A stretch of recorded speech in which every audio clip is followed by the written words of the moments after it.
YouTube, what's good, guys? It's your boy TD, and I'm back again with another video from Fantasy Goodesports, guys. And today's video is going to be on early waiver wire targets. So listen, guys, I got 5 guys that I believe that it's going to be good for week 10. So make sure that if you can pick these guys up off waivers, pick these guys up or stash them. So make sure you hit the like button, subscribe to this channel. This is cutting edge content. So with no further ado, let's begin. So the first guy I want to talk about, guys, that I believe that you should be picking up off waivers is going to be Quentin Johnson. Now listen, Quentin Johnson had a terrible rookie season, but now working with Jim Harbaugh, Quentin Johnson has changed his trajectory of his career. I think this guy's going to be a really good deep threat. Now, is he a top 12 wide receiver for his rankings on a weekly basis? No. But does he have the upside to be top 24 every week? Yes. Especially with Justin Herbert with his passing volume right now. Justin Herbert for the last 3 games has been on fire as far as pushing the ball downfield. So I like Quentin Johnson. I think he's the main deep threat on this team. Yes, Lad McConkey is really good. He's going to be getting targeted underneath Josh Palmer, some of these other guys. But Quentin has a role of getting big plays. And I like Quentin Johnson. I think he could be a late league winner or just help you out in the 4th quadrant. Let's move on to my next guy. This is another wide receiver from the Dallas Cowboys, and it's going to be Jalen Tolbert. Now listen, CeeDee Lamb has an AC joint separation. I had that injury.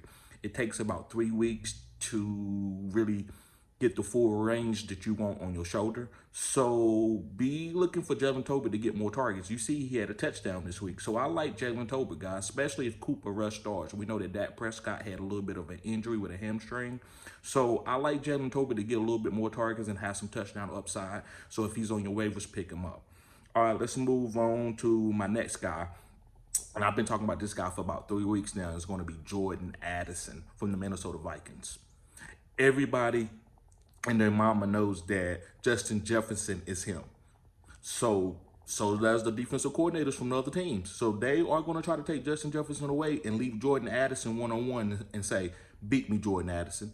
And I believe Jordan Addison can do that, especially with Kevin O'Connell's system and also with Sam Darnold pushing the ball downfield the way he does. This team takes a lot of chunk plays.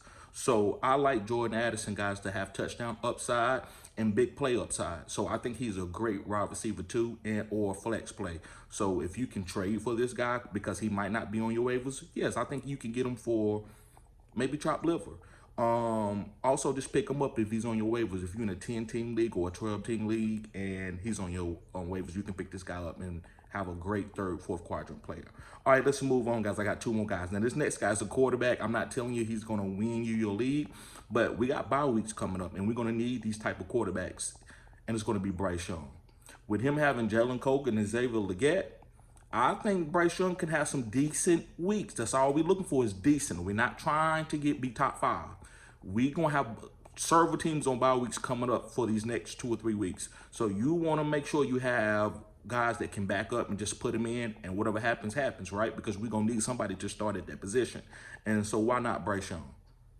Right? He's looked better. New Orleans defense is not chopped liver. He looked decent against the New Orleans Saints. He was getting the ball out. He was reading the defense quicker. He was going to the check downs. I like Bryce Young as a spot start for all these bye weeks coming up. All right. Let's move on to my last guy, and it's going to be Taysom Hill. And I mentioned Taysom Hill as a sleeper, but now I think you should be picking him up off waivers. I've been telling people that for a while here, even when he was hurt. Taysom Hill is a goal line running back. He's a hybrid. He does everything. He's a Swiss Army knife. He throws passes. He does everything. With Chris Olave going down, they're going to need all the weapons they can get. So Taysom Hill is going to have a nice role. I'm picking him up. I'm starting him at the tight end position. Now, listen, I'm not picking him up and starting him over my studs. But if you want to do that, that's fine, because you know Taysom Hill upside is crazy, especially at the tight end position, so it's up to you. So, guys, make sure you hit the like button, subscribe to this channel. This is cutting edge content. I wanted to give y'all some of these early waiver wire ads for week 10. So, guys, make sure you have a blessed day. I'll see y'all later. Peace.